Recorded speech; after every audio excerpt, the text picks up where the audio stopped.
Damos inicio a la octava Escuela Popular Constituyente del Cabildo Belloto 2000 de la ciudad de Quilpué. Antes de presentar a nuestro excelso expositor, que además muy simpático, ya estuvimos conversando antes, quisiera un poco darle la metodología de la sesión de hoy. La exposición será entre 30 a 40 minutos.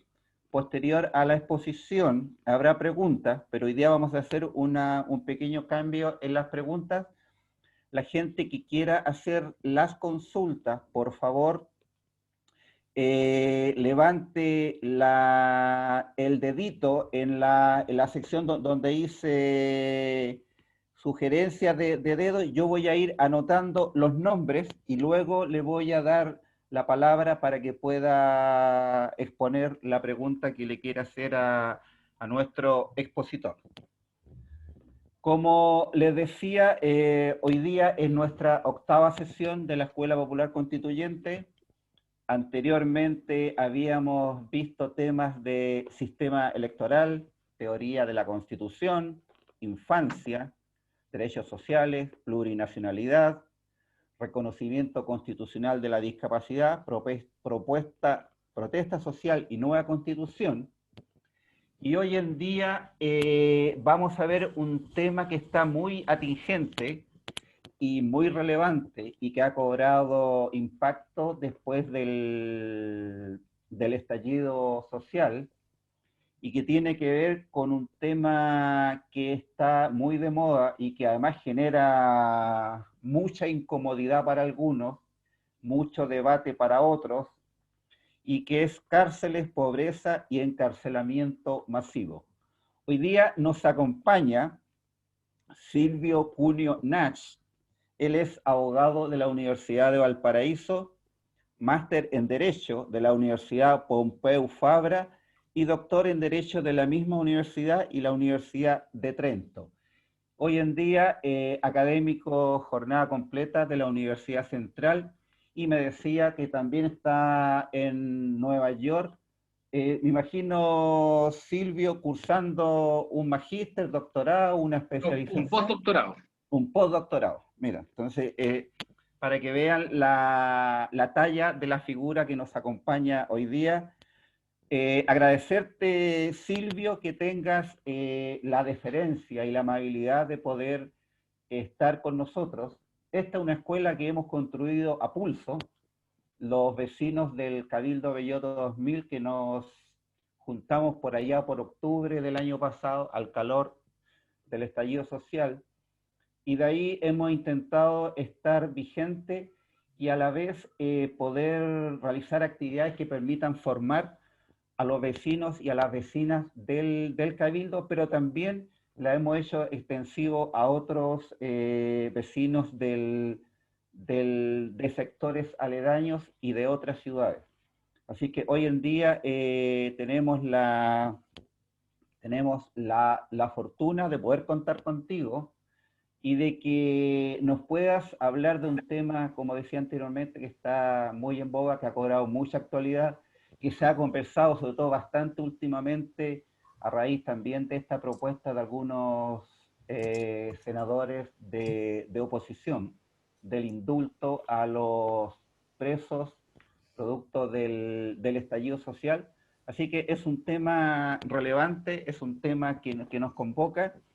Agradecer nuevamente tu deferencia de poder conversar con nosotros y, como dicen en la cancha, la tribuna es suya, maestro.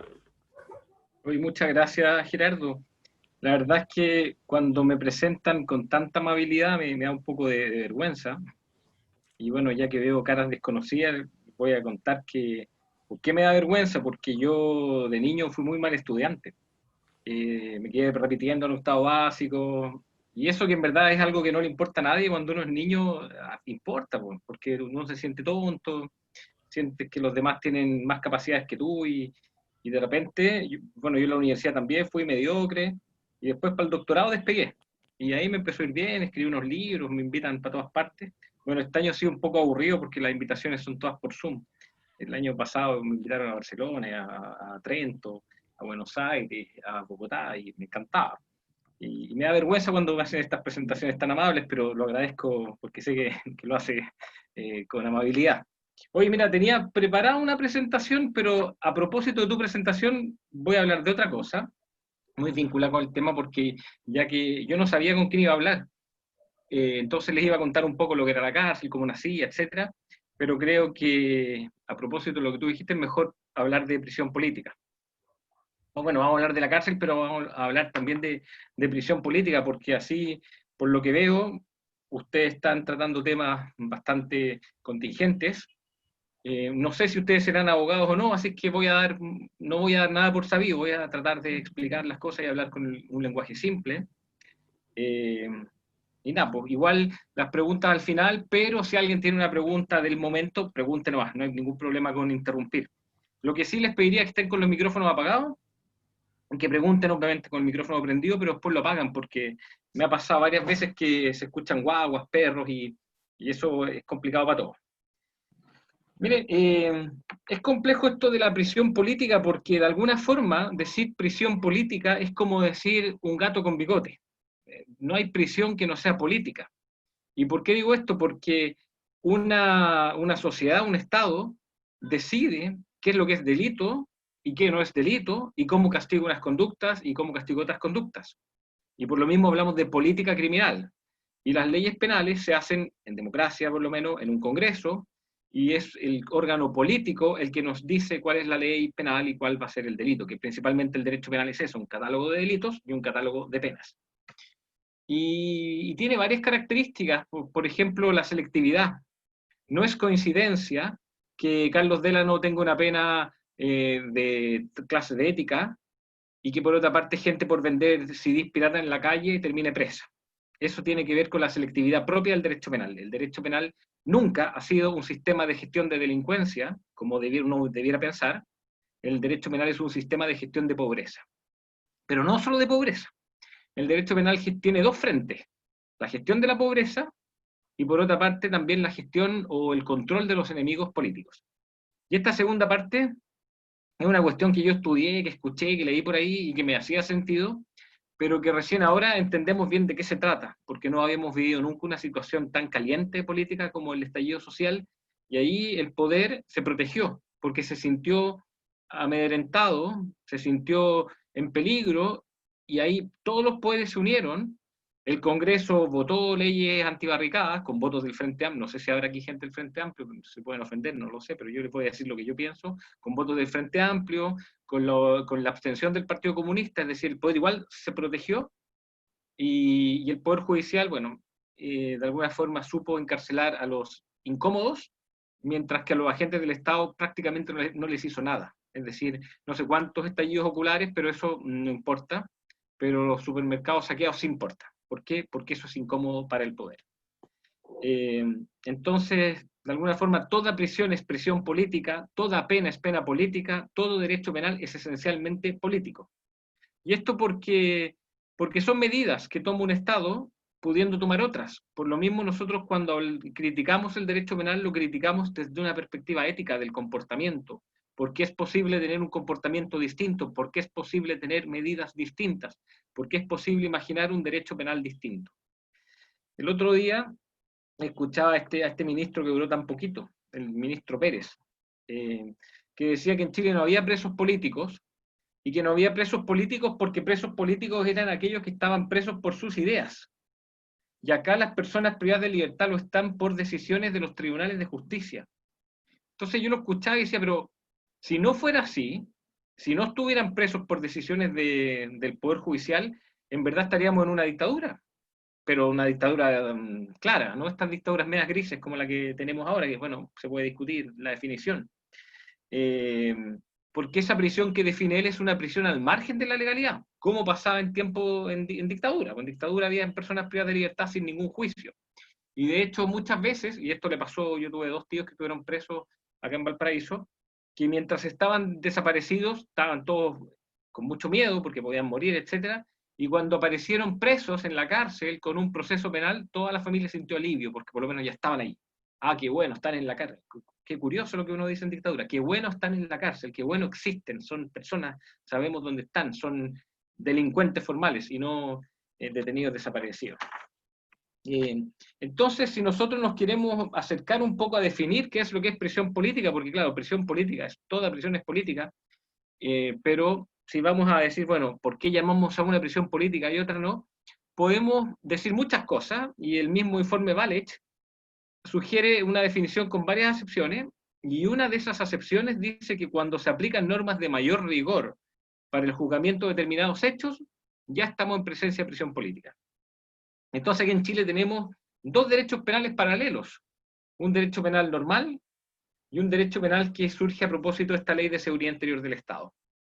Y así nosotros podemos entender, por ejemplo, que hechos tan poco lesivos como romper un torniquete puede tener pena de crimen y alguien puede estar privado de libertad por romper un torniquete.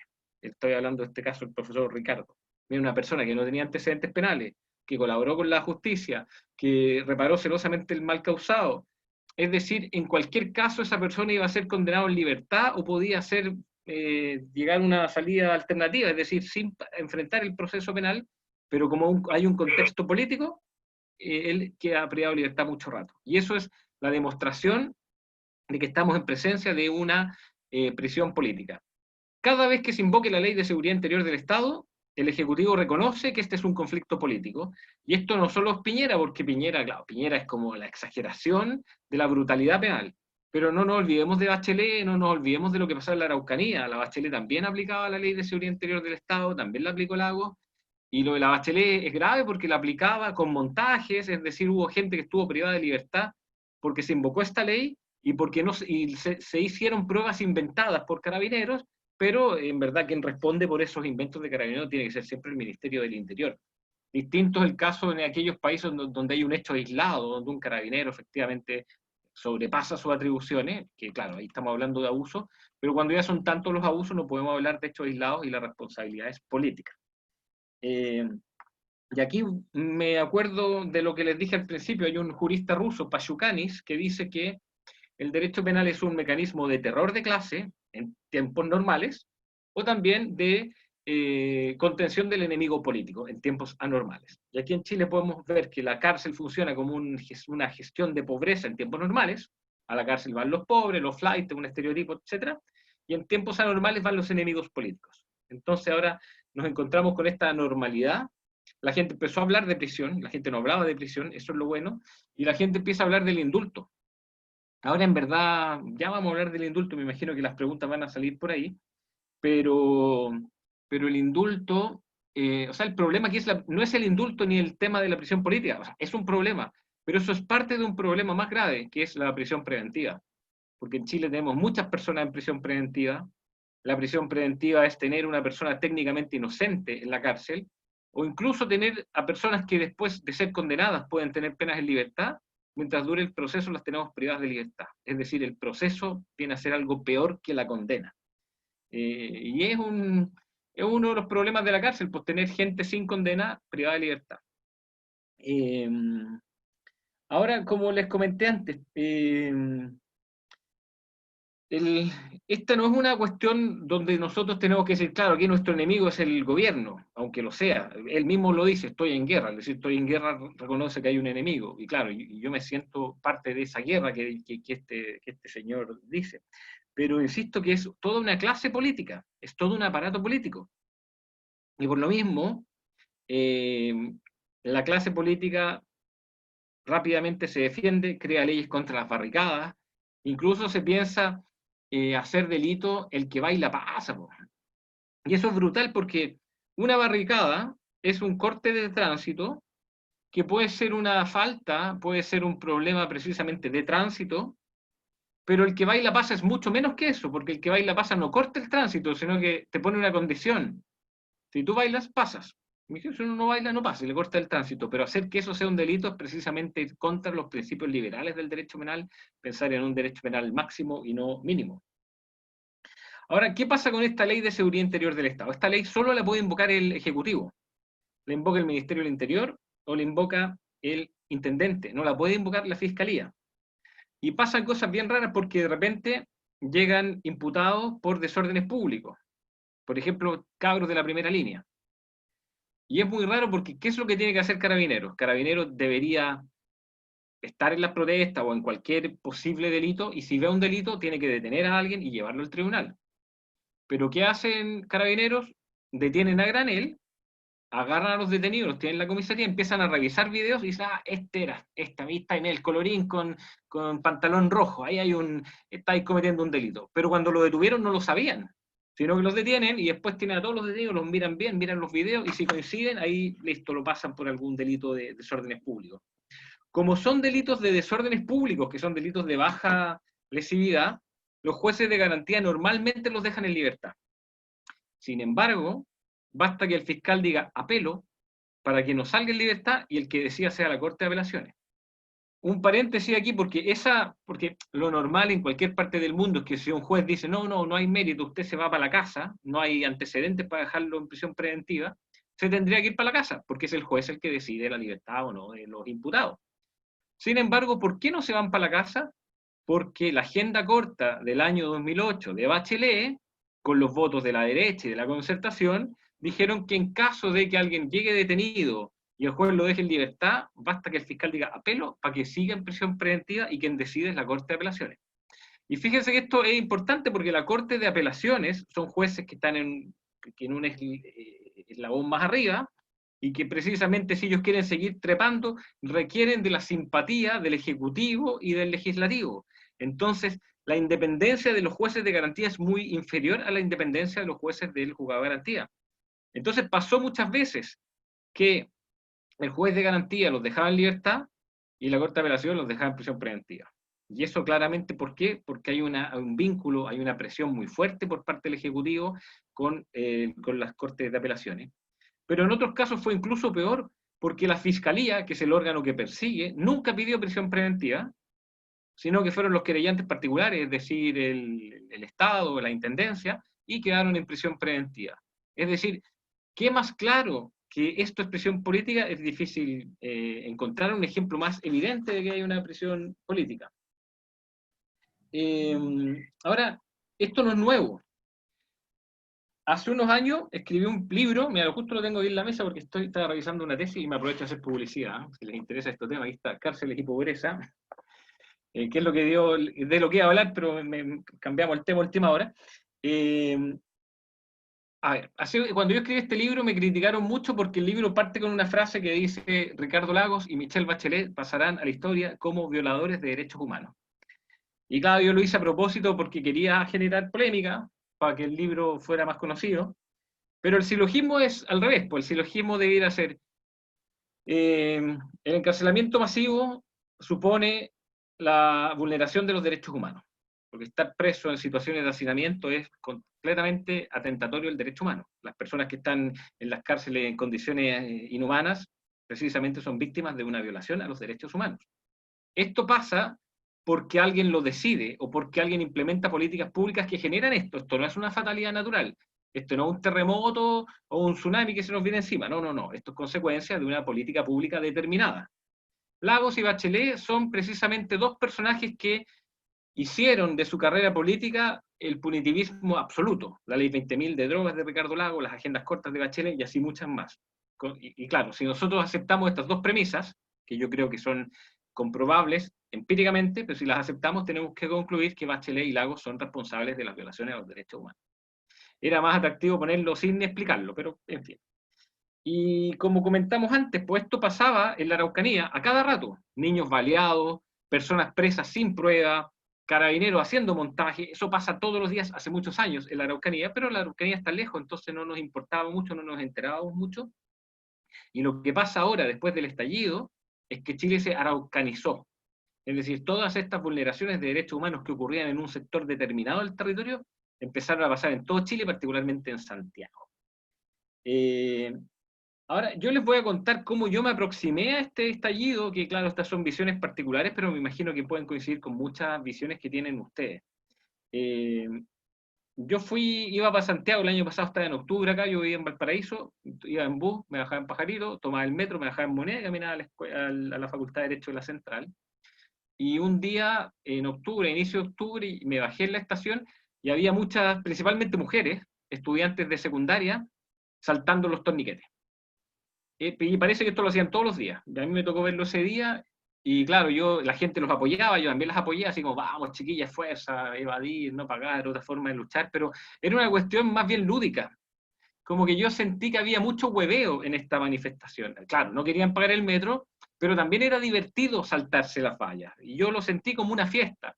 Y yo, como las personas que estábamos ahí, los apoyamos. Yo creo que pagué el metro, pero sí, porque yo me iba bajando, ¿no?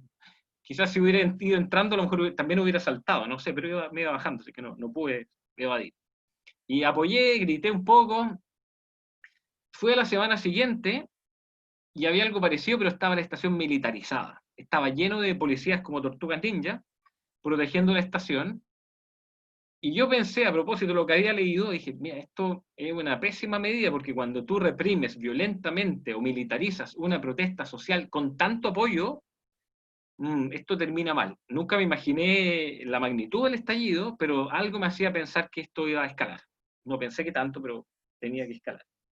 Y claro, efectivamente la respuesta del gobierno fue la de militarizar las estaciones y darle con todo, pero esto fue el gobierno, Carabineros, el Congreso y el Poder Judicial. Y asimismo, el 20 de octubre, es decir, 2 días después del inicio del estallido, Piñera reconoce que estamos en presencia de un enemigo poderoso.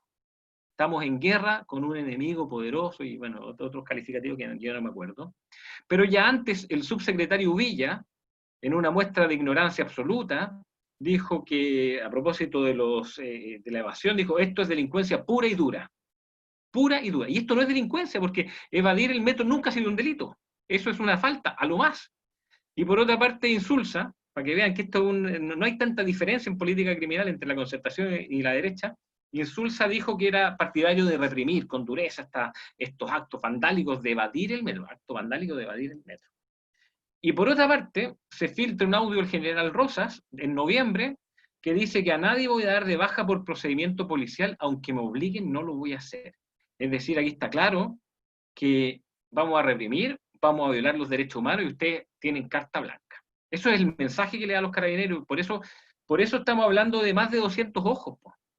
Porque, insisto, si fueran 5 ojos, yo podría decir, ya, estos son hechos aislados, son 5 pacos desgraciados que se sobrepasaron y que hay que juzgarlos.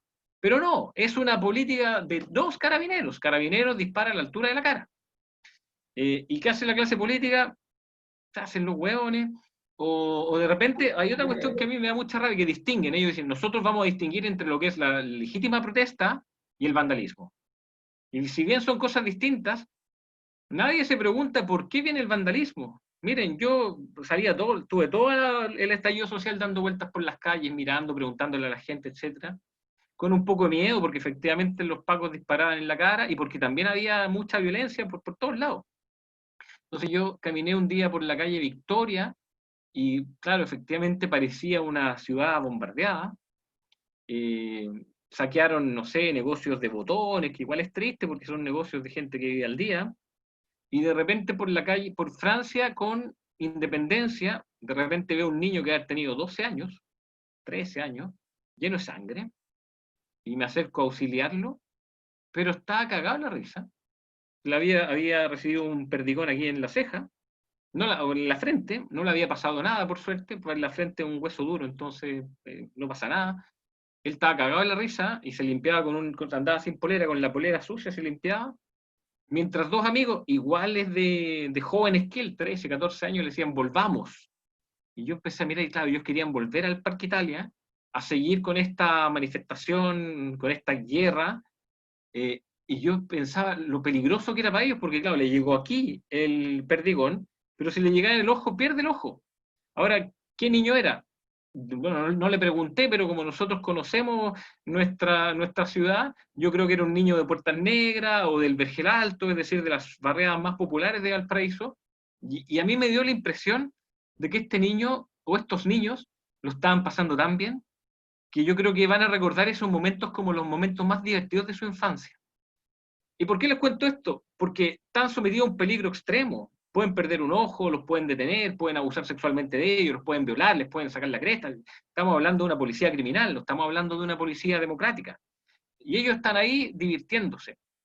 Y nadie se pregunta por qué. ¿Por qué? ¿O por qué tanto vandalismo? Efectivamente hubo mucho vandalismo. Es más fácil decir, ante el vandalismo, el terror penal, en vez de tratar de entender por qué somos un país con tanto vandalismo, por qué están estos niños callejeros haciendo tanto vandalismo. Los niños se están divirtiendo de esta forma. Bueno, ese es un tema complejo del que nadie se hizo cargo. Yo no escuché ningún el discurso políticamente correcto era ese. Dividamos la protesta legítima, que bla, bla, bla, y el vandalismo. Ahora, respecto a esta situación, no es que lo diga yo, no es que a mí se me ocurra por lo que yo vi, que lo que yo vi siempre va a ser una información muy parcial de violación de los derechos humanos, pero así lo dice Amnesty International, Human Rights Watch, la Comisión Internacional de Derechos Humanos, el informe de la Alta Comisionada para los Derechos Humanos de la ONU, que hay torturas, lesiones, violencia sexual, detenciones arbitrarias, y lo más grave es que incluso contra niños, niñas y adolescentes. Pero esta situación no es nueva, insisto, solo creció. Hace un par de años me contactó una abogada del INDH de Antofagasta que la detuvieron. Ella estaba como observadora en una manifestación, la detuvieron, la subieron a la micro y todos los pagos la manosearon. ¿Y qué le decía a la gente? Agradece que te manosearon nomás, porque está tan normalizado. Hay dos cuestiones súper normalizadas. Detienen a un hombre, le sacan la cresta. La policía no le puede pegar a un detenido, pero lo hacen siempre. Detienen a una mujer, la manosean.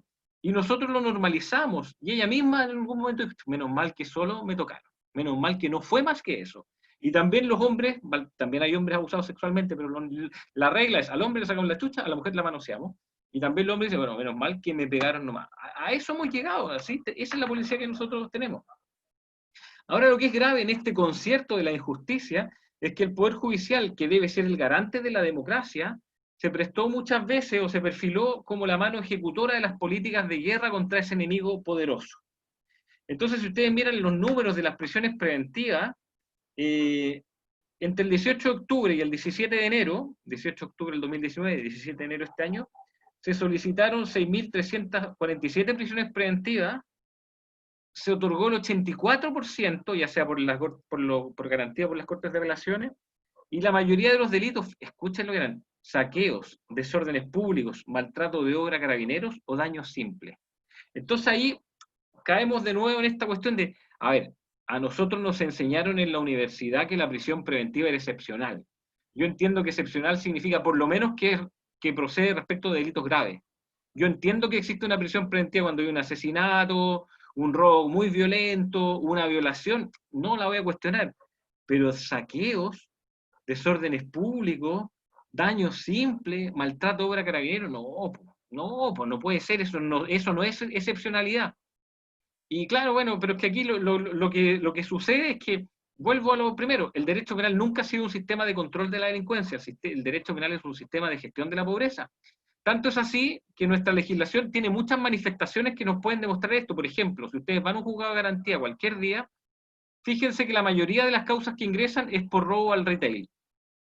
Ahora, si yo, por ejemplo, le robo el reloj a Gerardo, se lo hurto, sin ningún tipo de violencia, y Gerardo me denuncia, no tiene reloj, bueno, le robo, no sé, los anteojos, si él me denuncia, a mí me van a citar a un tribunal y yo voy a llegar caminando al tribunal. ¿Por qué? Porque es un hurto, porque no es un delito grave. Pero si yo me hurto una botella de vino en el Líder, me detienen, paso la noche detenido y me llevan los gendarmes, los policías lo entregan a gendarmería y gendarmería me lleva al tribunal. Por una botella de vino o por dar lo mismo. Una vez tuve una causa por un tipo que se robó 5 Carlton Valle. Para que vean, no. Pero fíjense, ¿cuánto recurso público? Un Paco ganará 800 lucas para arriba, un gendarme lo mismo, un fiscal gana 3 millones de pesos, un abogado defensor 2,5, un juez 4 millones, el funcionario de acta 1,8 millones, y toda esa plata para que la mitad de las causas sean por hurto retail. Es decir, estamos protegiendo a Falabella, a Ripley, al Líder, a las farmacias. Pero cuando ellos se coluden y nos cagan a todos nosotros, las penas son ridículas. O pensemos en otro caso, si yo oculto mi patente para no pagar el peaje, que es un delito de defraudación, será un tipo de estafa, no sé, que podrían citar, las penas son altísimas. ¿Por qué? Porque las carreteras están ahí presionando a la clase política. La clase política votan todos para criminalizar lo que los afecta a ellos, a los poderosos. En cambio, cuando nos afectamos entre nosotros, las penas son mucho más bajas y el proceso penal es menos duro. Y eso no lo vota la derecha nomás, lo votan todos, lo votan del Frente Amplio a a la UDI, se ponen todos de acuerdo, y de repente incluso en forma media inconsciente.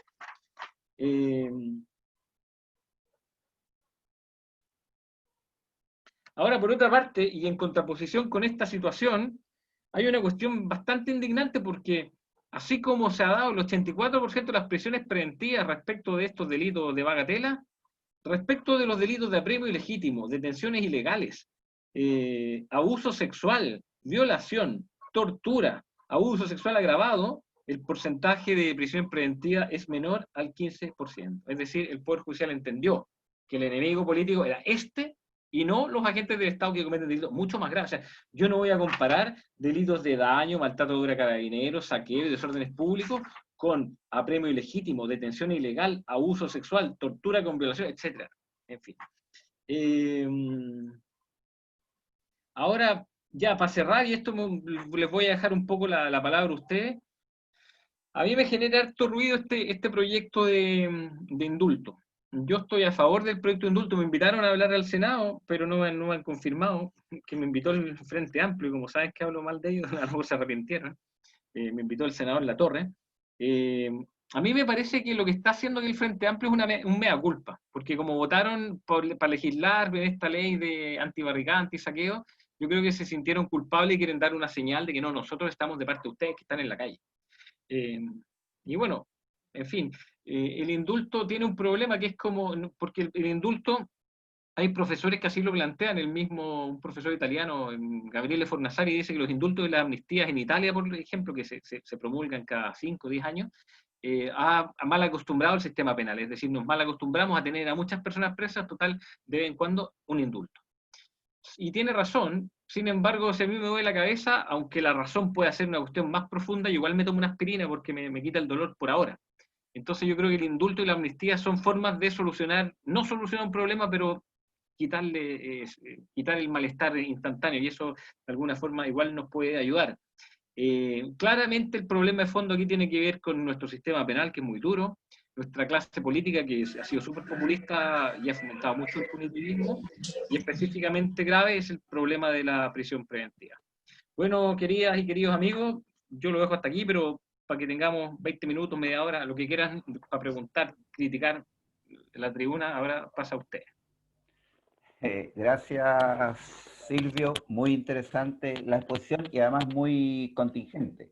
Mira, aquí Bárbara tenía una pregunta. Entonces, Bárbara, si puedes encender tu micrófono para que puedas preguntar directamente a Silvio la consulta que tenías. Hola, buenas tardes a todos. Hola, Bárbara. Bueno, primero que todo agradecer la instancia y también, profesor, por todo esto que nos está enseñando. Y en sí mi pregunta es que respecto a la vulneración de derechos de niños, niñas y adolescentes que usted mencionó anteriormente, ¿cómo usted cree que podría subsanar y proteger mejor a los mismos con la nueva constitución política? Esa es en sí mi pregunta. Ya, una pregunta muy difícil. Mira, yo Y amplia. sí, es una pregunta difícil porque yo obviamente voté por el apruebo. Hubo gente que estaba por no votar. De hecho, hay un gran profesor chileno que se llama Julio Cortés, que lo pueden leer y lo pueden buscar en videos de YouTube porque en verdad es un grosso. Y él no quiso votar porque sentía que era legitimar el sistema. Yo no soy tan ultrón como Julio, y yo voté apruebo. Y yo sí creo que es necesaria una nueva constitución. Pero antes de responder tu pregunta, igual yo personalmente pienso que hay que tener cuidado con las expectativas, porque eso que se dice siempre, que el lenguaje crea realidad, no es tan cierto. Y estamos tan preocupados del lenguaje y tan poco preocupados de cosas esenciales a veces, porque yo me acuerdo que en Chile hace unos años se abrazaba a la Laura Soto con la regalona, ¿cómo se llama? Ibáñez, Carmen Ibáñez. Se abrazaban porque la Constitución se había modificado y ya no decía los hombres nacen libres e iguales en dignidad y derechos, sino que decía los hombres y las mujeres nacen libres e iguales en dignidad y derechos. Que a mí me parece bien la modificación, yo si hubiera votado por modificarlo. Pero eso importa mucho menos a las discriminaciones reales, a que una mujer, por ejemplo, si quiere ir a un ISAPRE, tenga que pagar más que un hombre. Por ejemplo, tú, Bárbara, tú me da la impresión que eres más joven que yo, pero tú si quieres tener el mismo plan de ISAPRE, en caso que tengamos ISAPRE, pagarías el doble o más que yo. ¿Por qué? Porque puedes ser madre. Eso es discriminación en cualquier parte del mundo, pero en Chile se acepta. los sueldos y muchas más discriminaciones. Eso me parece más grave. Entonces nos acostumbramos a que el lenguaje crea la realidad y eso no es tan así. Por ejemplo, cuando una ley penitenciaria dice la cárcel solo va a privar de libertad y se van a respetar todos los demás derechos que no sean la privación de libertad, eso lo puede decir papel, pero no es verdad. O si ustedes van a Italia, los tribunales dicen, atrás del juez dice, la ley es igual para todos, y la ley no es igual para todos. Entonces yo creo que la Constitución señale la protección a los menores me parece importante, pero no basta con eso. Necesitamos precisamente establecer mecanismos de protección reales. Y claro, mira, yo te voy a contestar primero desde la perspectiva penal. Una cuestión que tenemos que hacer nosotros con los jóvenes, con los niños, niñas y adolescentes, es criminalizarlos lo menos posible. ¿Y por qué te digo esto? Porque criminalizar a un niño trae muy malos efectos para el niño y para todos. Hay una teoría que se estudia en criminología que se llama el labeling approach, que es como la teoría del etiquetamiento, que señala que cuando tú a un niño le pones una etiqueta, son tan susceptibles y se creen tanto lo que les dicen, ellos cumplen con la etiqueta. En verdad a los adultos también nos pasa, pero a los niños más. Pero etiquetas de todo tipo, por ejemplo, una fiesta de niños de 14, 15 años, y uno de estos niños se emborracha. Vamos a suponer que Gerardo a los 15 años se emborrachó en una fiesta. Y los compañeros lo empezaron a tratar como, el curagüilla, Gerardo. Esto es una broma, Gerardo, no sé, es Gerardo el curagüilla. Como todos los compañeros lo trataron de curagüilla, para la próxima fiesta él se va a requete contra curar, o sea, curar antes de entrar a la fiesta. Porque le pusieron la etiqueta, él se la creyó y él se comportó según la etiqueta. Vamos a suponer que, no sé, pues que Bastián, te veo por ahí Bastián, en cambio fue el galán y se pinchó a 2 compañeras. Y va a ser como el Casanova del curso. Para la próxima fiesta se va a pinchar a 4, porque ya le pusimos la etiqueta del Casanova y en fin.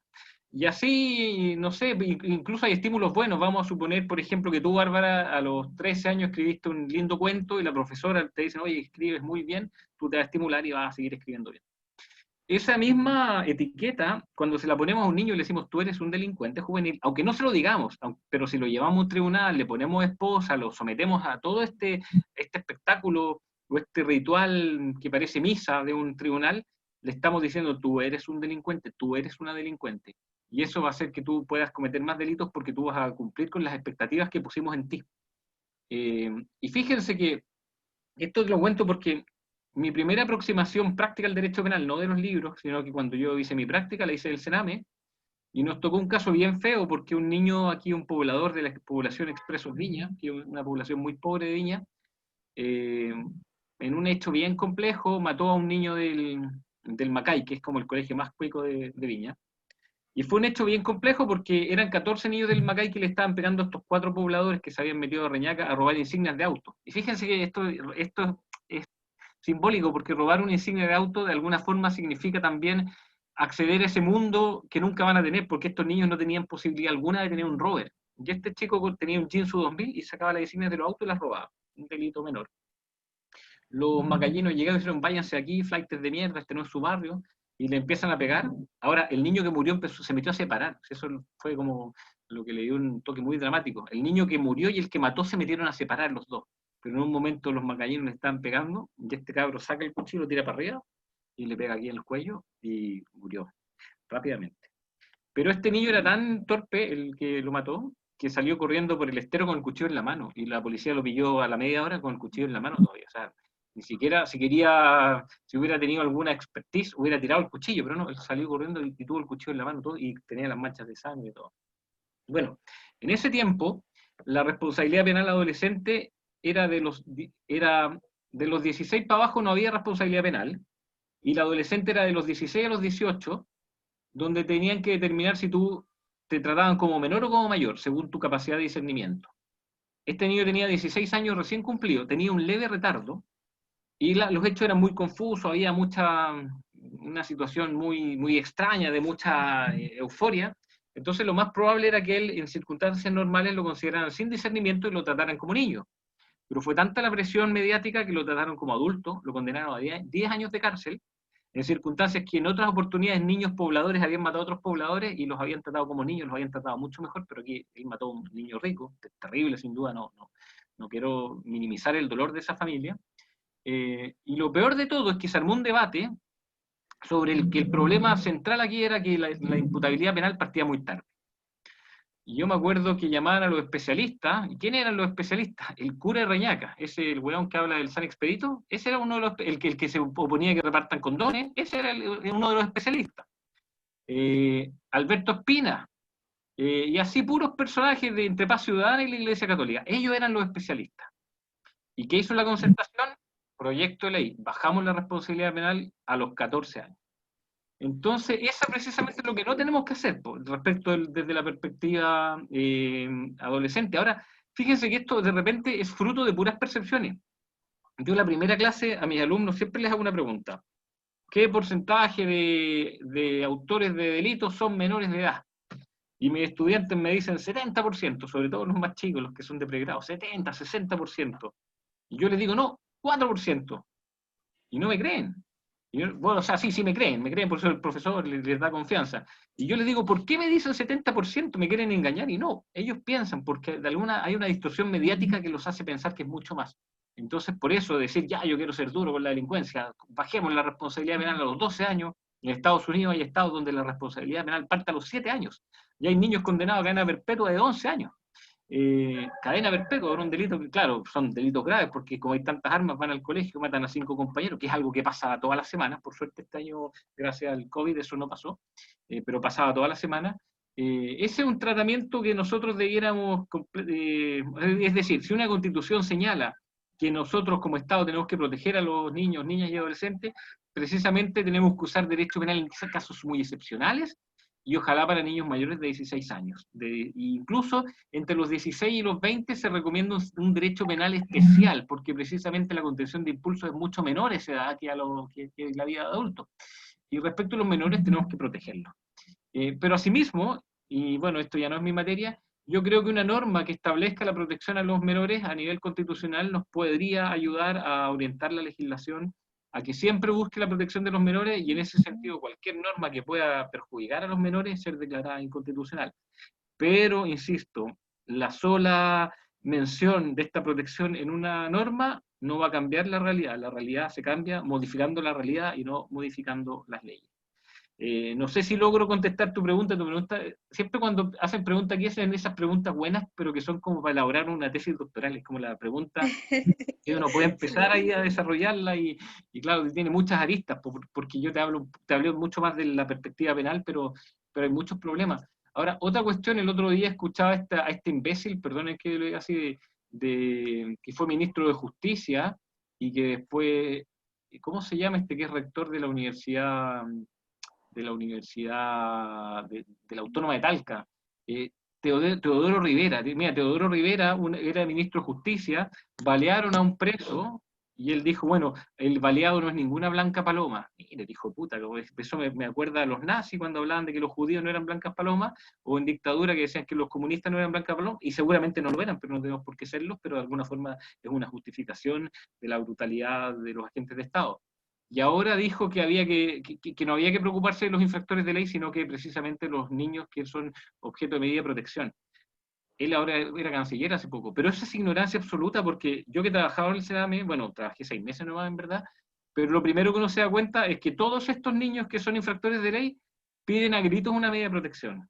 Hay niños que efectivamente hay que separarlos, hay que tratar de evitar todo contacto criminógeno, estoy de acuerdo con eso, pero todos los niños que están sometidos a una medida infraccional, digamos, por desviación, no sé cómo lo voy a llamar, todos ellos requieren una medida de protección también, así que está separando lo que no se puede separar. Si que un niño comete un delito, bueno, puede ser una travesura, si se roba una botella de vino en un supermercado, a mí me parece que da lo mismo, pero cuando cometen delitos más graves son niños que requieren una medida de protección, pues si por algo la mayoría de los niños no los cometen, y aquí hay un problema.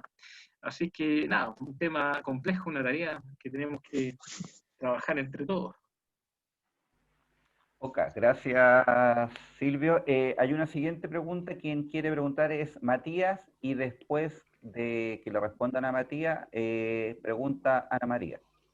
Muchas gracias, profesor. Me quedó súper clara su opinión. No, gracias a ti.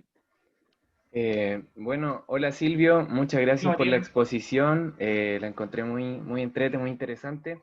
Te quería preguntar, en realidad más bien te quería pedir pensando que este es un grupo de vecinos y vecinas que llevamos hace un tiempo criticando ciertas cuestiones que habían sido consideradas como naturales por muchísimo tiempo y que el estallido social nos abrió una oportunidad inédita de politizar y criticar ciertas cuestiones que antes eran consideradas como naturales. Lo que me gustaría pedirte es si tú nos puedes aportar herramientas conceptuales, de manera breve por supuesto, para que nosotros podamos conceptualizar la cárcel como un instrumento de carácter político.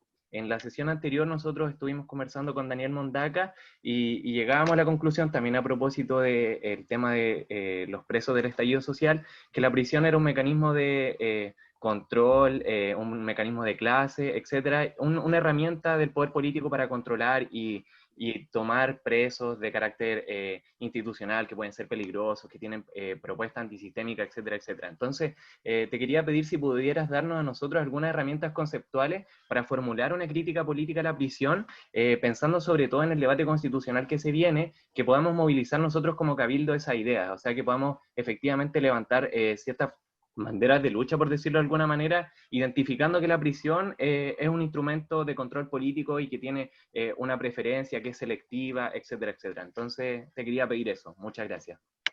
Ya, pues mira, sí. Bueno, eso era de lo que yo quería hablar hoy día, pero a última hora cambiamos el discurso porque vi que les importaba más la contingencia. Y esto, bueno, también es contingente, pero un poco, bueno, una cuestión más general. A ver, mira, la política criminal, sin querer definirla, son aquellas medidas que toma el Estado o la sociedad para hacer frente al delito. Eso es la política criminal. ¿Y por qué decimos política criminal? Porque quien tiene el poder de tomar las medidas, las políticas, implementar las políticas públicas, que normalmente son los legislativos, con mucha influencia del Ejecutivo, especialmente en Chile, donde mucha iniciativa viene de ahí, son los que van a implementar el diseño de política criminal. Y en ese sentido se puede decidir tener pena de muerte, históricamente ha habido penas de azote, mutilaciones, y de repente, fruto del pensamiento ilustrado, revolucionario, surge esta idea a fines del siglo XVIII de la pena privativa de libertad. ¿Y por qué? Porque antes también se tenía personas privadas de libertad, pero era distinto, porque antes las personas estaban privadas de libertad para cumplir una pena. Por ejemplo, vamos a suponer que la Aurora es una bruja. Y como una bruja hay que quemarla en la plaza pública, porque las brujas hay que quemarlas.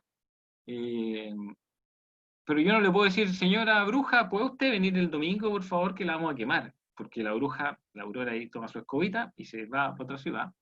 Entonces yo tenía que tenerla detenida, privada de libertad, para ejecutarla. O vamos a suponer que yo tengo hombres a los que los castigo a hacer caminos o puentes, porque la pena masculina principalmente era el trabajo forzado, porque nos daba una utilidad. Yo tenía que tenerlos amarrados para que no se me arrancaran. Entonces les privaba de libertad, pero el fundamento de la pena era otro. Pero de repente se valora mucho la libertad, porque el siglo de las luces, ilustración, liberalismo, y como se valora la libertad, se da el contenido de la pena privar la libertad. Es decir, como valoramos la libertad, castigamos quitando libertad, y terminamos con los castigos crueles, inhumanos. Por ejemplo, las decapitaciones en las plazas públicas, todo eso. Cambiamos. Y tenemos este castigo que es más humano, más fraterno, te tratamos bien, y igualitario, porque te quitamos tiempo, y todas las personas tienen tiempo, entonces al final, y podemos regularlo. Si comete una infracción muy grande, mucho tiempo, una infracción pequeña, menos tiempo.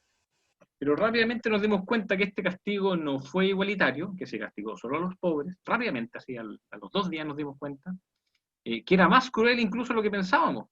Lo que pasa es que la diferencia es que esta era una crueldad que no veíamos, porque una cuestión es de ejecutar en las plazas públicas, y otra cuestión es de encerrar a las personas en un recinto cerrado, chico, y ahí se mataban entre ellos, los gendarmes abusaban. Siempre ha habido abuso en las cárceles, no existe, bueno, existirá alguna, pero excepcional.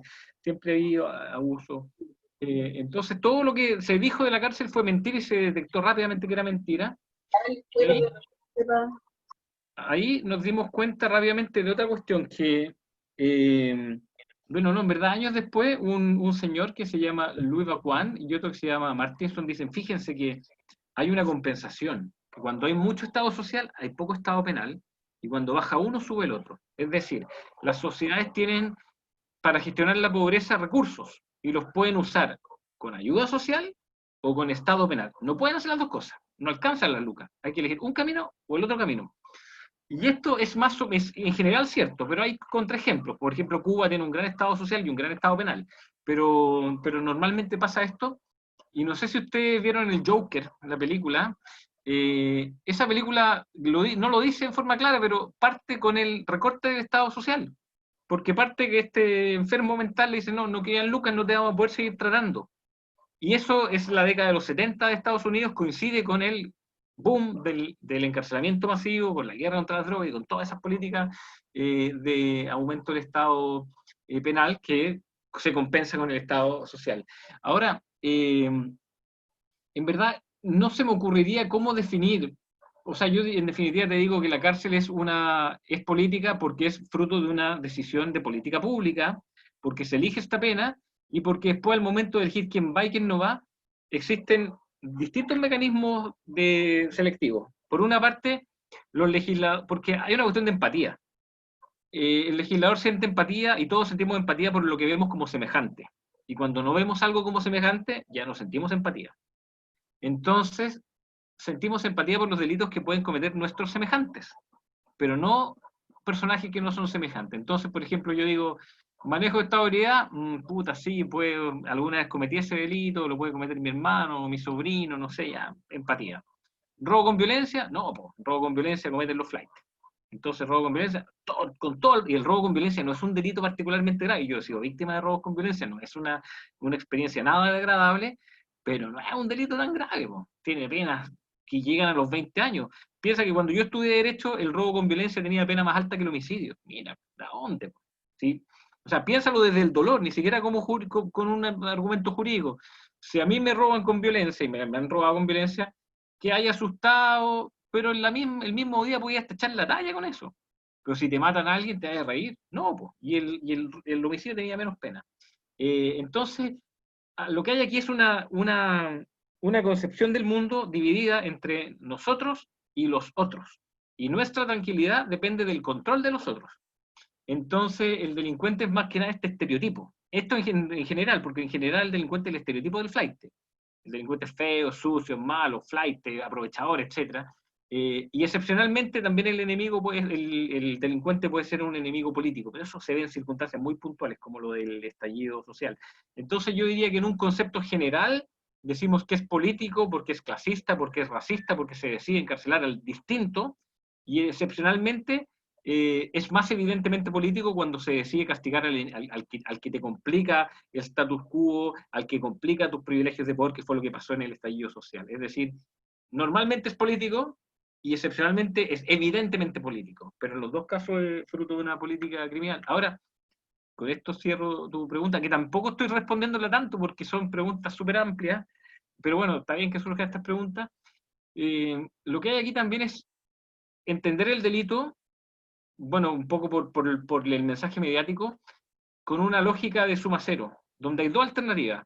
O estás de parte de la víctima o estás de parte del delincuente. No hay nada, no hay alternativa intermedia. No hay políticas públicas, al parecer, que puedan favorecer al delincuente y a la víctima. Entonces, o acá o acá. Y eso hace que los políticos se pongan todo del lado de la víctima. Y cualquier concesión que tú le puedes hacer al delincuente, estáis de parte de los delincuentes. Y eso, el problema es que es tanta la presión sobre los jueces que los jueces están cagados de miedo. Piensa que la Silvana Donoso, yo pocas juezas tan buenas como la Silvana Donoso conozco, la conozco muy bien. La Silvana Donoso hace años viene fallando con perspectiva de género, aplicando derecho internacional en sus fallos, y claro, ella cuando dio las libertades condicionales aplicó la ley vigente al momento, pero la acusaron constitucionalmente, estuvo a punto de perder la pega, la han funado no te imaginas cuánto por darle libertad condicional a alguien que después mató a una niña, terrible obviamente, pero si uno no sabe lo que van a hacer, pues si ese es el problema. Y este año la Comisión de Libertad Condicional, conozco a todos los jueces que estaban ahí, estaban cagados de susto y no se la dieron a nadie.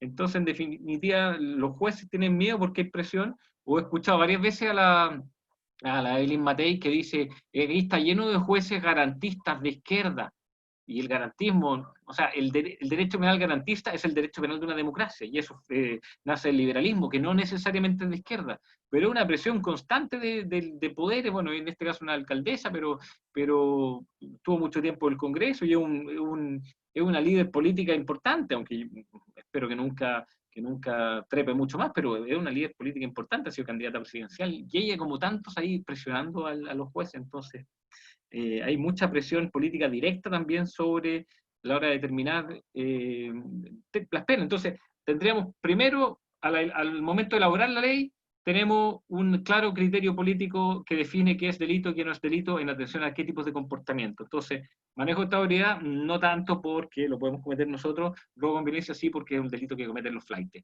En Estados Unidos es más grave consumir crack que consumir cocaína. Dicen que porque es más tóxico, pero seamos francos, muere más gente por la heroína que por el crack. Pero el crack es la droga de los pobres. Y por eso 1 gramo de crack equivalía a 100 gramos de marihuana, y hoy día equivale a 17. O sea, y eso es brutal, porque hace que los pobres se vayan a la cárcel todo el tiempo. Luego viene, porque eso es la ley, pero después viene, ¿quién ejecuta el derecho penal? Los pacos, po. ¿Ustedes creen que los pacos van a hacerle control de identidad a un señor elegante que va con terno caminando por la calle? O no sé, son súper selectivos, pues ellos saben a quién controlan, a quién no controlan, con quién abusan, con quién no usan. Luego la fiscalía. Mira, yo antes respetaba a la fiscalía, ahora ya no respeto a nadie, en verdad.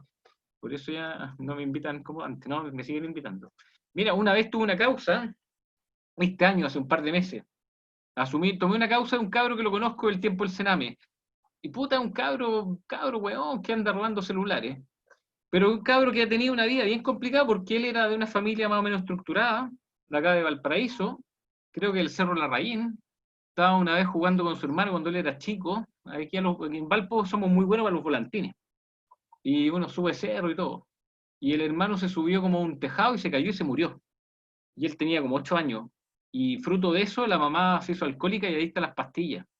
Y como que lo abandonó, y este cabro terminó el Sename, primero como medida de protección, después como menor infractor, que es lo típico, pero ha estado siempre entre sale y entra, está así.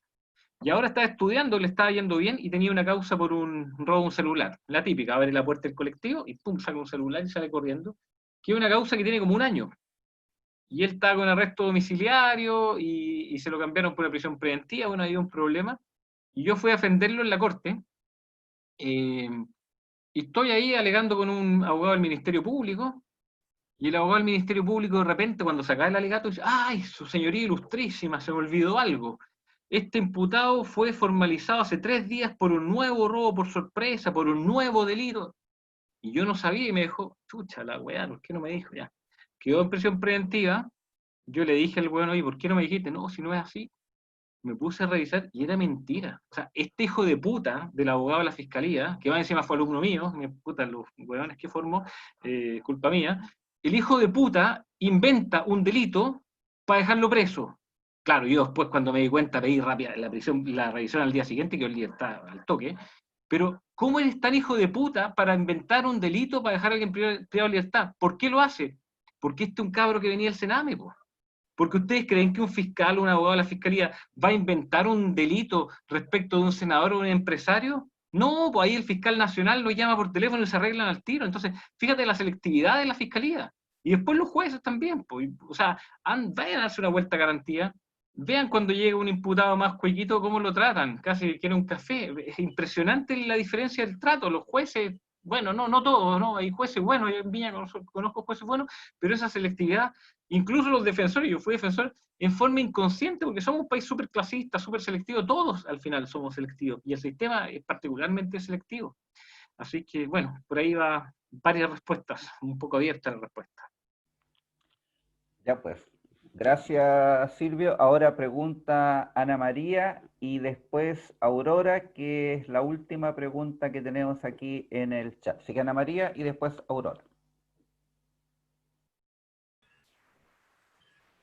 Hola, hola Silvio.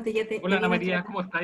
Hola, bien, gracias. Y tú, en otra cosa sobre cine, pero estamos en un tema que a mí también me encanta. Mira, yo estudié Derecho e hice la memoria, como una vez te hice un comentario, te puse un comentario sobre inteligencia emocional aplicada a la prevención de conductas delictivas. ¿Ya? Y toqué un montón de temas, por ejemplo, cómo hubo un cambio en la criminología hacia el estudio del control social, ¿cierto? como también en los sistemas latinoamericanos se ha usado el control policial también para, en el fondo, apresar al enemigo, que en algún momento fue el delincuente, en otro momento fue el disidente político, como ahora, por ejemplo, etc. Bueno, en ese contexto, y sabiendo, y sobre todo por la respuesta que acabas de dar, nosotros ya sabemos que acá en Chile no es que exista una especie de división de funciones en cuanto a lo que le decimos poderes del Estado, sino que acá hay como un complemento entre los 3 poderes del Estado y un montón de otros organismos para, en el fondo, repartirse el país entre ellos. ¿Ya? Eso yo lo he visto tanto en el ejercicio, bueno, yo todavía no estoy titulada, pero lo he visto en el ejercicio, lo he visto como víctima, igual como tú dices, hay una tremenda selectividad en los fiscales, por ejemplo. Yo como víctima ni me han pescado los fiscales, a pesar de que he entregado como tratado respecto a, así como, como con dibujo de qué se trataban los delitos. Bueno, y últimamente justamente acá en Chile estamos acostumbrados al maltrato, y por eso yo, por ejemplo, hablé del tema de la inteligencia emocional. Tú lo mencionaste recién a propósito de varios niños. Cuando uno cuida a un niño, probablemente haya muchos menos delincuentes en la adultez, ¿cierto? Y bueno, para llegar a la pregunta, son 2 preguntas. La primera, sabiendo esto de que en el fondo los poderes acá en Chile se ayudan entre ellos, ¿cierto? Y a nosotros nos dejan totalmente privados de todo. A mí se me ocurrió algunos sistemas, por ejemplo, para nombrar o designar o elegir a los magistrados de los tribunales superiores de justicia.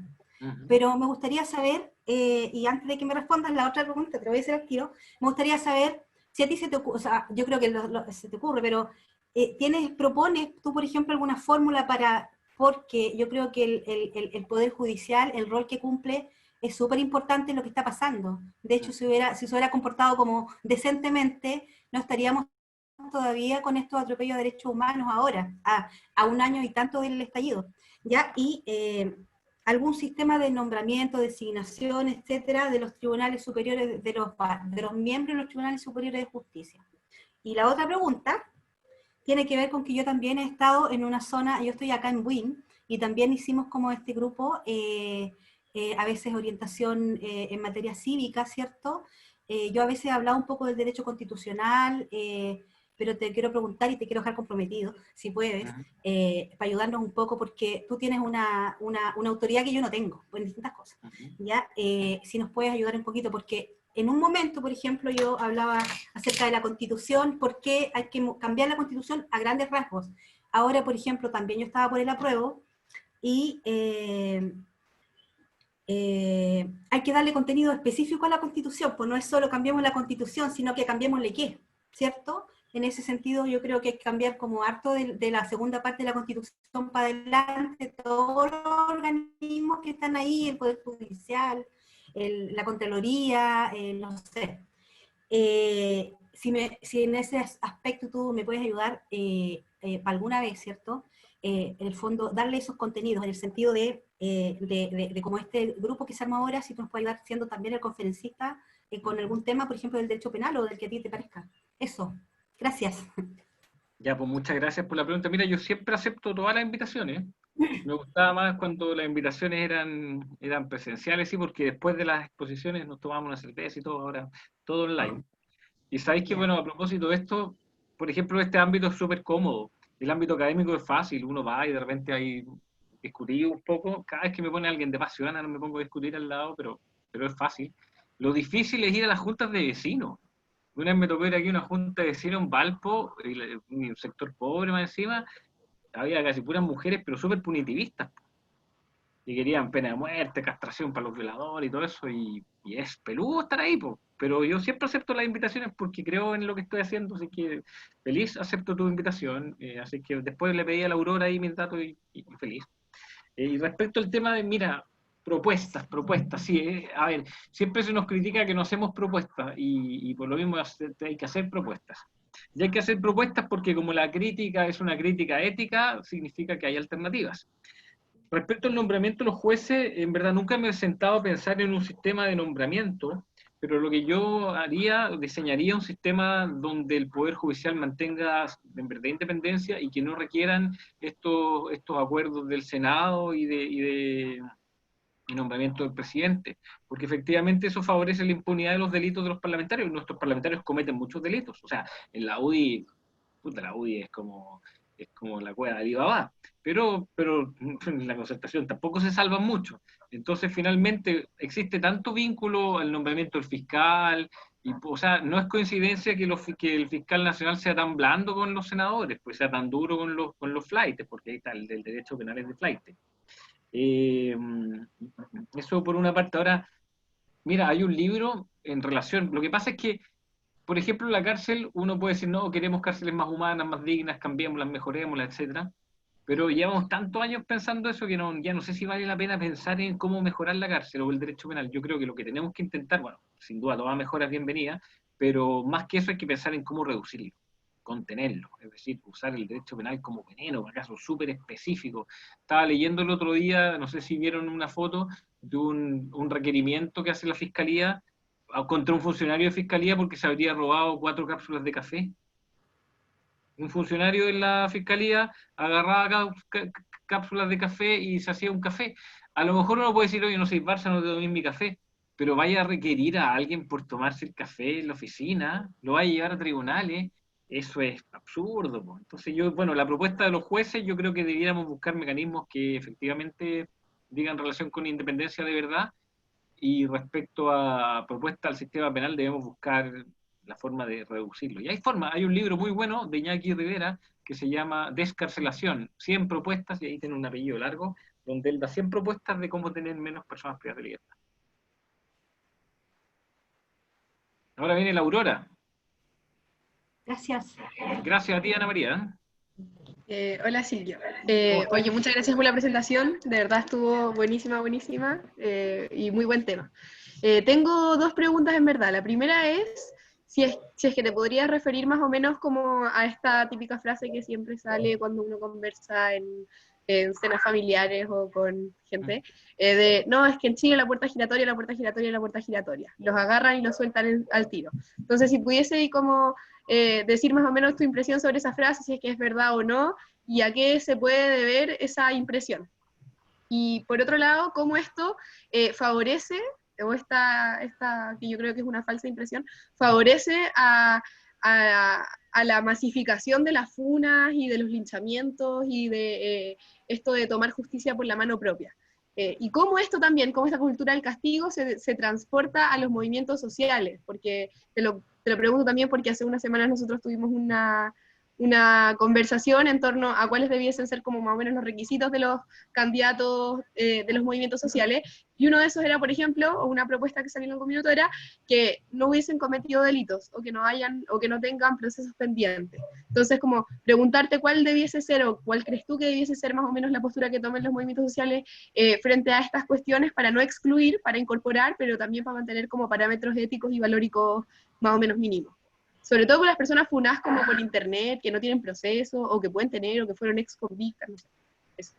Claro, igual es raro porque piensa que en Chile somos súper punitivistas, crucificamos a quien tenga un proceso penal, pero al mismo tiempo elegimos presidente de la República a alguien que tiene mucho, o sea, no tiene antecedentes penales, pero podría tenerlos, o sea, no los tiene por la influencia que tiene, pero una persona que ha pololeado con el delito toda su vida. En fin, eso es una cuestión rara. Ahora, ya, la puerta giratoria. Sí, pues, a ver, el tema complejo. Las políticas criminal, como dije antes, son las medidas que toma el Estado o la sociedad para hacer frente a la delincuencia. El problema es que a veces no se toman las políticas penales, las políticas públicas penales, considerando el problema del delito, que es un problema real que hay que enfrentar. ¿Y cómo se enfrenta el problema del delito? Trabajando en los factores que generan delito. Sino que se enfrenta a otro problema que se llama el miedo al delito, o la percepción del delito, que a veces no tiene nada que ver con el delito.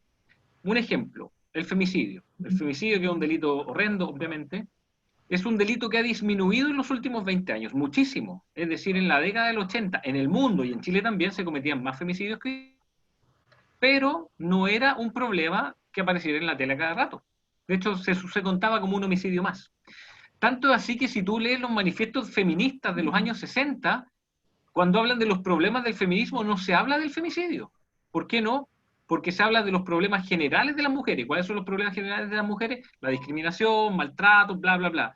Pero el femicidio no es un problema general de las mujeres, porque siguen siendo más las mujeres las que nos matan que las que matan. Las que matan siempre son pocas. Entonces ese no era un problema de las mujeres, y en los movimientos feministas no hablan del femicidio. En los años 60, los movimientos europeos en Chile, no sé si existían, no conozco textos feministas chilenos en los años 60, puede ser ignorancia mía. Entonces, claro, si tú preguntas hoy día a la gente, los femicidios, no, es que no se puede más, está lleno de femicidas, más que nunca. Y no es verdad. No le quito la gravedad a uno de los delitos más terribles, pero no es verdad que haya más que nunca. Pero ¿por qué pensamos que hay tantos? Porque se comete un femicidio, sale 3 veces en la noticia, durante 7 días ya tenemos los 21 femicidios en nuestra cabeza en forma inconsciente. Lo mismo que pasa con los menores, por el que mis alumnos me dicen, el 70% de los delincuentes son menores de edad, o la gente dice, no, lo que pasa es que los adultos utilizan a menores de edad porque tienen penas más bajas. Y eso casi no pasa. Pasa, pero es muy excepcional. Pero se mete en ideas y ahí el concepto de puerta giratoria es un poco eso. Nos hace pensar en Chile una sociedad donde hay impunidad, donde los delincuentes no van a la cárcel, y donde es noticia, por ejemplo, el otro día me entrevistaron de CNN y Chilevisión porque un menor de edad había sido detenido 120 veces, y porque estaba libre. Pero era un mechero, po. O sea, un menor de edad mechero lo va a tener preso. ¿Para qué? ¿Para que se haga drogadicto y aprenda a usar cuchillos y salga a matar gente? ¿Qué haces con un menor de edad mechero? Si lo metís preso, es peor. Algo tenéis que hacer, no digo que no, pero esa es noticia, po. Un mechero, po. Un cabro chico que anda robando en el supermercado es noticia. Y claro, eso nos genera la sensación que hay puerta giratoria. Ahora, la puerta giratoria es un concepto mediático que no dice relación con la realidad, porque Chile es un país que tiene muchas personas privadas de libertad. El año 2012 éramos el país con más personas privadas de libertad, hoy día nos han pasado otros países, pero nosotros tenemos un porcentaje mucho más alto que nuestro porcentaje histórico de personas privadas de libertad. El problema es que la gente cree en una puerta giratoria, cree que existe, y la agenda corta de Bachelet del 2016, es que esto ya es una vergüenza, en su mensaje presidencial, texto de ley, dice que una de las finalidades de esta ley es trancar la puerta giratoria. Es decir, si las autoridades no escuchan a los especialistas y hacen política criminal escuchando puras sensaciones, estamos perdidos. A ver, ¿a qué voy con esto? Yo no quiero que me escuchen a mí, pero que en vez de llamar, o sea, en vez de escuchar a los que estudiamos el tema, el tío Emilio influye más en la política criminal en Chile que lo que hacemos todos los profesores de Derecho Penal de este país, porque el tío Emilio genera sensación, y claro, el tío Emilio gana por lados y lados, porque tiene su programa que es muy visto, pero aparte participa en el negocio de la venta de armas, pues. Entonces al tío Emilio le conviene, o a quienes los intereses que representan, le conviene tenernos a todos asustados, pues. Y así el negocio de la alarma es un tremendo negocio, entre otros más. Entonces, bueno, ahí tenemos el problema de la puerta giratoria como un concepto mediático que no dice relación con la realidad, pero la realidad parece no importar. Y ese es el problema, porque no se legisla mirando los datos, se legisla solamente atendiendo sensaciones. Oye, pero perdón, ¿y cuál era la segunda pregunta, Aurora? ¿Cómo esta sensación se traslada como a la cultura del castigo, a los movimientos sociales, incluso progresistas y de izquierda y etc.? Sí, mira, pero espera, antes de eso, esta cadena la voy a simplificar mucho, pero más o menos pasa esto. El delito es un problema real. Yo he sido víctima de delito, 2 veces robo, intimidación o violencia, 2 veces robo en lugar habitado y hurto varias veces. Nunca ha sido una experiencia agradable, pero no es un problema tan presente como pensamos. De hecho, si tú preguntáis en un grupo de clases, por ejemplo, ¿cuántos de ustedes han sido víctimas de delito? De 10, 3 van a decir que fueron víctimas de un delito en el último año, o menos quizás. Pero si tú le preguntas, por ejemplo, en un curso, le dices a ver las mujeres, ¿cuántas de ustedes han sido víctimas de acoso callejero? ¿Te aseguro que todas o casi todas han sido víctimas de algún tipo de acoso callejero? Ahora, lo curioso es por qué ponemos los ojos en el delito, que es una cuestión más excepcional, y no en el acoso callejero, que es una cuestión de que son víctimas todas las mujeres. Claro, algunos acosos, no quiero decir que no sean graves, pero algunos acosos no pasan de unas miradas degeneradas, nomás, que no es lo mismo que otros tipos de... En fin, hay distintos tipos de acosos, todos graves, pero eso es una problemática que no tratamos. Bueno, los delitos existen, en la televisión no hay guionistas que inventen delitos, sino que agarran delitos de verdad y los muestran, pero los sobreexplotan. Eso distorsiona el fenómeno y nos hace pensar que vivimos llenos de delitos. Y es muy curioso porque hay comunas donde casi no hay delitos, como Vitacura, pero la gente está muy asustada. Vitacura es una de las comunas más seguras de Latinoamérica, pero donde la gente tiene mucho miedo y cree que va a ser víctima de delitos. En cambio, Valparaíso es una comuna que tiene más delitos, pero los porteños andamos más o menos tranquilos. estamos acostumbrados. Ahora, el tema de los movimientos sociales, yo creo que es un tema difícil de comprenderlo. Yo no tengo una respuesta definitiva, pero a veces, una vez me tocó en Buenos Aires una pelea de presenciar en una charla como esta, una pelea de grupos feministas que se acusaban de fascistas entre ellas, feministas punitivistas contra feministas no punitivistas. Yo simpatizo más con los movimientos feministas no punitivistas. Por ejemplo, el tema del piropo, y yo creo que está mal, que es una intromisión. Yo creo que el piropo no debería ser nunca delito. Yo creo que eso es casi machista. Y porque aparte, como el derecho penal es selectivo, criminalizar el piropo no va a terminar condenando al Quique Morandé que va a estar alabando las pechugas nuevas de su modelo de turno, sino que va a ser contra el barrendero que después de barrer se siente en la plaza y pasa una colegial y dice mi hijita rica. Ese es el candidato a ser condenado por una ley antipiropo. Pero efectivamente hay un tema con los movimientos sociales, porque los movimientos sociales te funan, y te funan a veces gratuitamente, te funan porque alguien dijo algo. Entonces es muy fácil, o sea, yo soy profesor, hago clases en Santiago, en la Central, y cuando va un alumno a la oficina tengo que dejar la puerta abierta, pero si es como si fuera material radioactivo, yo nunca he tenido ningún problema, pero si va un alumno, ya cierra, siéntate, cuéntame qué pasó, pero si va una alumna, no, puerta abierta, de par en par. ¿Por qué? Porque tengo miedo de una posible funa. Nunca he sido víctima de funa, pero estamos todos asustados, porque una funa puede ser súper inventada, puede ser fruto de nada, y te puede cagar la vida para siempre. Ahora el tema cómo elegimos los candidatos, pucha, yo creo que igual a mí me parece grave tener tantos políticos vinculados a delitos graves. Pensemos, no sé, Orpiz, Carlos Delano, el mismo Piñera. Me parece que, pero tampoco me parece bueno pedir como requisito certificado de antecedentes, porque eso es exclusión, excluir a la gente, porque la gente tiene derecho a cometer delitos y tiene derecho a seguir con su vida. Incluso, él piensa que el tema del abuso, por ejemplo, un maltratador de mujeres, si es funado por los movimientos feministas, se le acabó la vida. Y un maltratador de mujeres, lo que nosotros tenemos que querer como sociedad es que no haya maltrato a las mujeres, y por lo mismo lo que tenemos que querer es que el maltratador de mujeres deje de maltratar a las mujeres. Pero fíjate que en el gobierno pasado de Piñera hubo una campaña tan brutal que decía, maricón es el que le pega a una mujer. Y, espera, me detengo un poco en esto porque esta es una cuestión muy importante, porque una vez en Barcelona me tocó trabajar con la Elena Larrauri, una gran criminóloga feminista catalana, y trabajamos el tema del maltrato a la mujer. Y nos dimos cuenta de algo obvio, pero había que darse cuenta, con entrevistas personales nomás. El 97% de los encuestados que habían tenido algún proceso por maltrato a sus mujeres decían o reconocían tener problemas con el alcohol y haber maltratado a las mujeres después de consumir alcohol. Y esto igual nos da una luz importante. Ahí hay quizás un factor en el que podemos trabajar. Y precisamente este era un taller donde ellos no se sometían al sistema penal si es que hacían el tratamiento del alcoholismo. Ahora, el tratamiento de alcohol siempre tiene un éxito muy bajo, porque cambiar la conducta de los adultos es muy complejo. Que alguien deje de tomar es muy difícil, si tiene problemas de alcoholismo. Pero eso es una respuesta inteligente, porque si vemos que el alcohol hace que estos alcohólicos, cuando están con los copetes, se pongan más agresivos, si disminuimos su consumo, a lo mejor podemos bajar el maltrato a la mujer.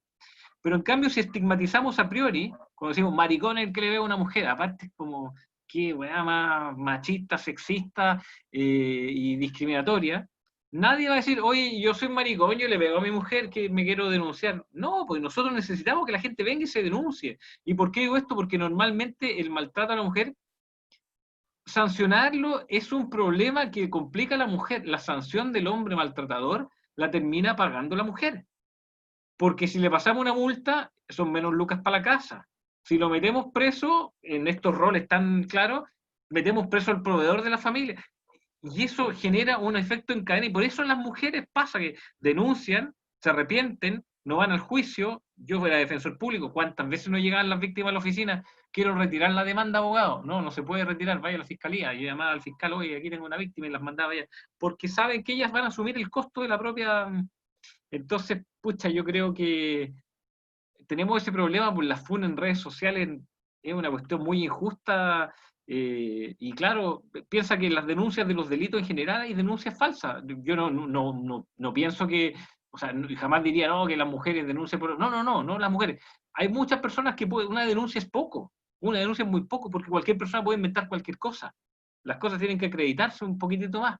Mira, el otro día, por ejemplo, leía también un texto que decía: el mundo ha favorecido a los hombres, aunque sean maltratadores, y decía, por ejemplo, García Márquez hizo una apología a la pedofilia y se ganó el Nobel. Y yo, en verdad, creo que haber leído todo García Márquez, y me imaginé que podría ser la historia de las putas tristes, pero decir que eso es una apología a la pedofilia sería lo mismo que decir que Jorge González con Corazones Rojos hizo una apología al maltrato a la mujer. O cuando decían que Los Prisioneros con Maldito Sudaga era un maltrato al sudamericano, era racismo. Es no entender, porque, o sea, yo cuando leí Historia de las putas tristes, a mí me pareció esa pobre niña de 12 años que ni hablaba. Una crítica brutal a la pedofilia, pero con una pedofilia como un poder masculino sobre una niña que ni siquiera habla. Yo lo entendí así. Entonces, o sea, funar más encima a García Márquez, que está muerto, y acusarlo de hacer una apología a la pedofilia, ¿qué es eso? ¿O yo entendí el libro al revés o no sé? Ya tampoco estoy contestando mucho tu pregunta, pero no sé de mucho de redes sociales, pero eso es lo que te puedo decir. Ya, Mil gracias. Me quedó claro. Silvio, mira, en pro de la hora tenemos una última pregunta. ¿Es posible?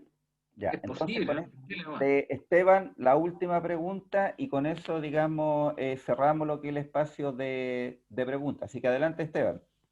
Ya. Debo ser yo, ¿cierto, Bastián? Ah, sí, pues hay figuras como Esteban. A ver.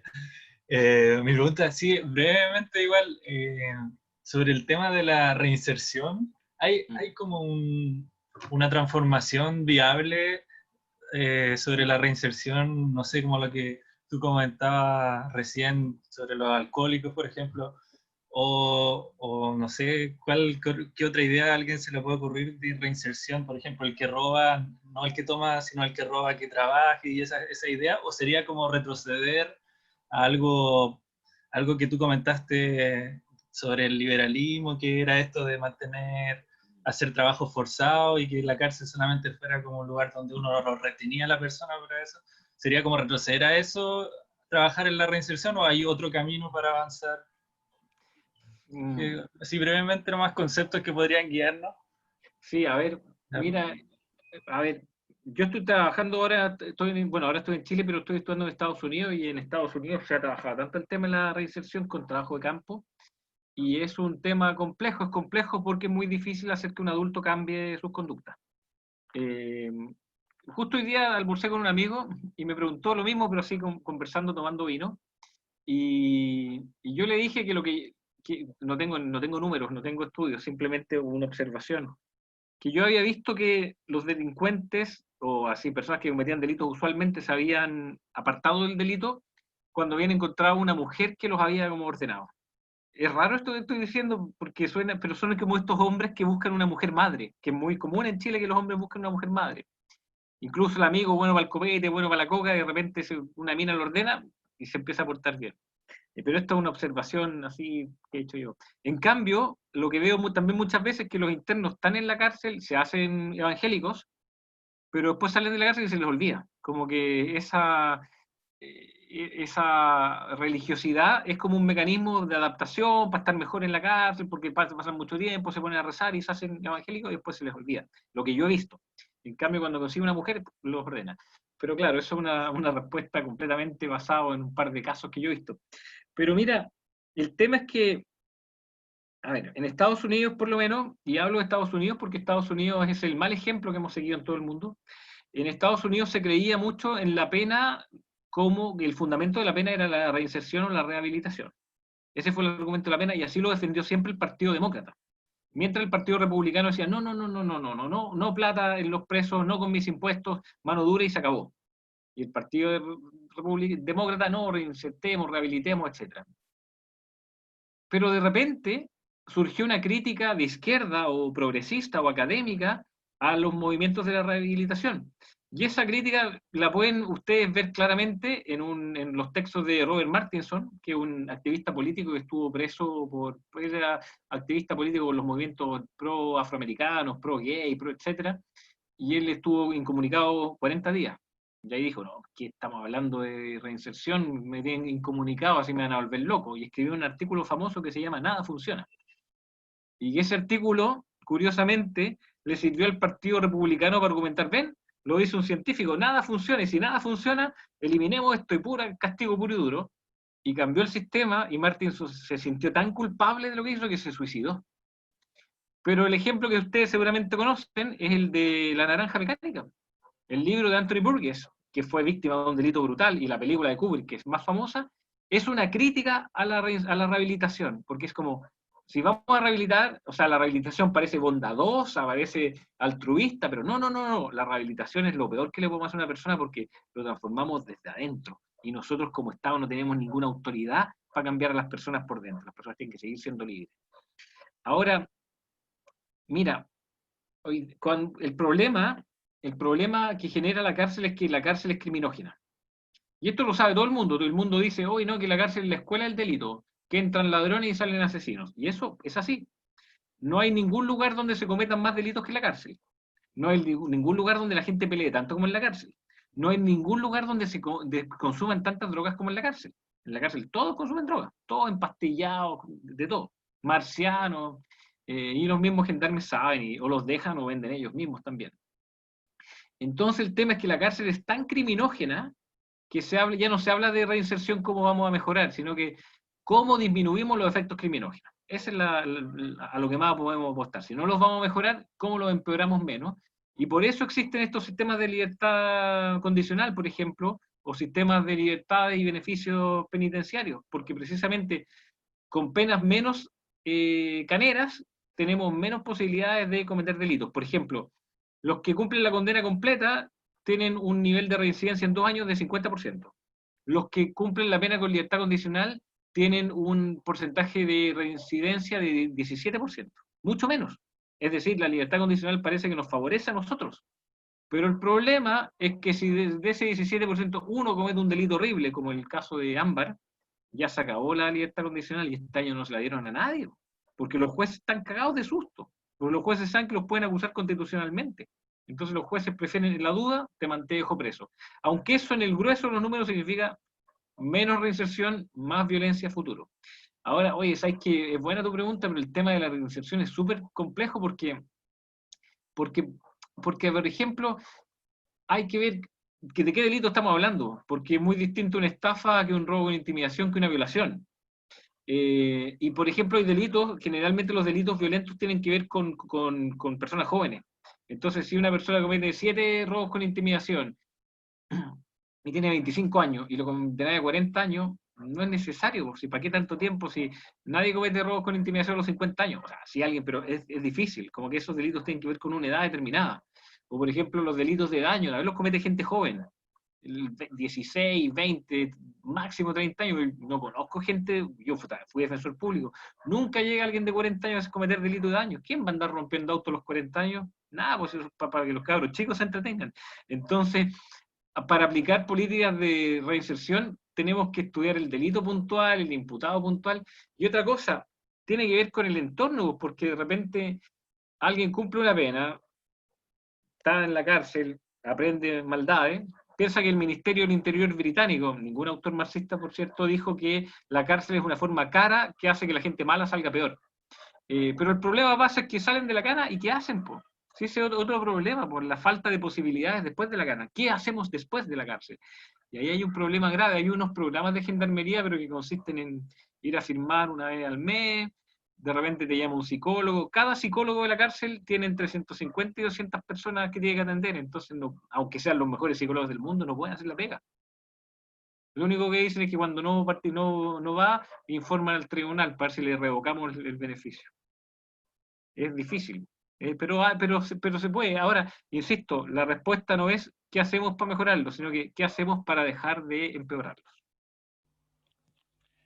Ya pues, agradecido. Mira, yo quiero complementar esto que dijiste con lo que dijiste de primero, de cómo minimizamos el problema de la gente que está presa. Claro, es un poco lo que pasa en el trabajo con droga, que ahora, más que extinguir el consumo de droga de la gente que tiene un problema, se habla de reducción del daño, que es un poco lo que se aplica también en el ámbito penitenciario. Y en segundo lugar, yo diría que un buen elemento en el cual nosotros debemos apostar, y como país no estamos apostando, pero sí la cultura anglosajona tiene un muy buen trabajo, es la justicia restaurativa.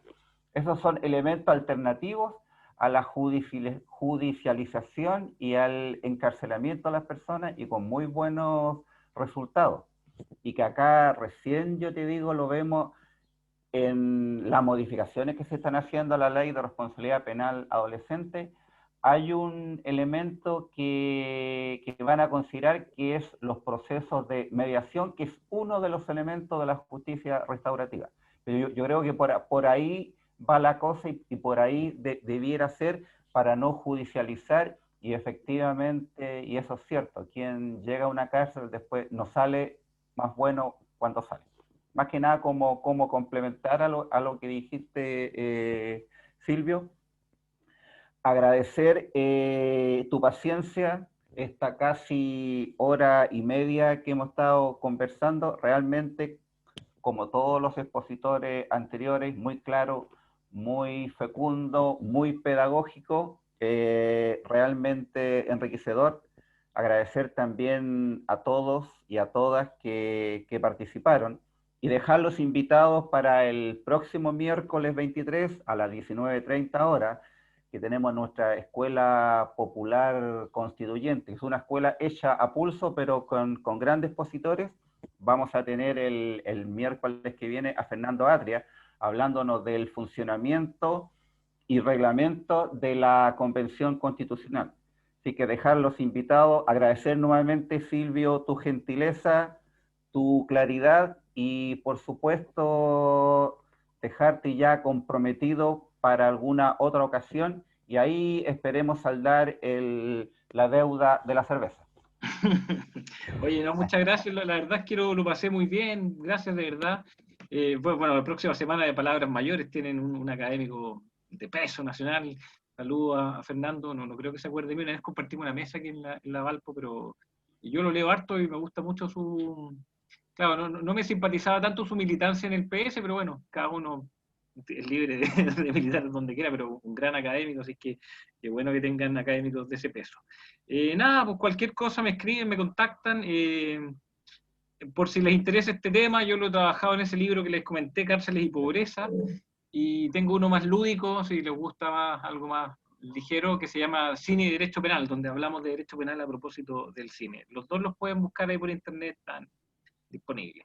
Así que muchas gracias, y nada, pues, las cervezas se las cobraré cuando se nos acabe esta pandemia, si es que el mundo sobrevive, ¿no? El mundo sobrevive. Exacto.